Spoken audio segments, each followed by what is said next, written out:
le président des États-Unis et son épouse sont bien arrivés en Cornouailles. C'est la première fois que Joe Biden se rend à l'étranger depuis qu'il a accédé à la Maison-Blanche.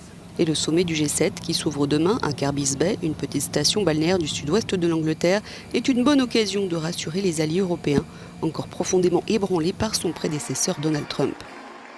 Mais avant les chefs d'État, le président s'est d'abord rendu à la base aérienne de Mildenhall, où il a rencontré les militaires américains et leurs familles et a martelé son message. Les États-Unis sont de retour et les démocraties du monde entier se dressent ensemble pour relever les défis les plus difficiles qui comptent le plus pour notre avenir.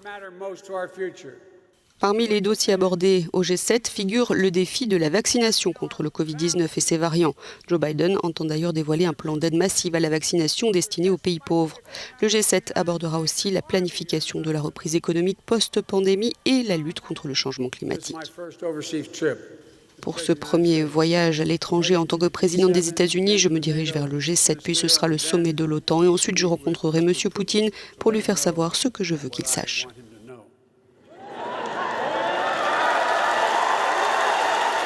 Le programme de sa tournée a été délibérément prévu ainsi. G7, sommet de l'OTAN, sommet de l'Union européenne et Russie. Joe Biden consulte d'abord ses alliés d'Europe occidentale en signe d'unité avant son tête-à-tête avec le président russe. Mais avant tout cela, c'est avec le Premier ministre britannique Boris Johnson que le président américain doit s'entretenir. L'hôte du sommet du G7 espère la mise au point d'une nouvelle charte de l'Atlantique avec son homologue américain.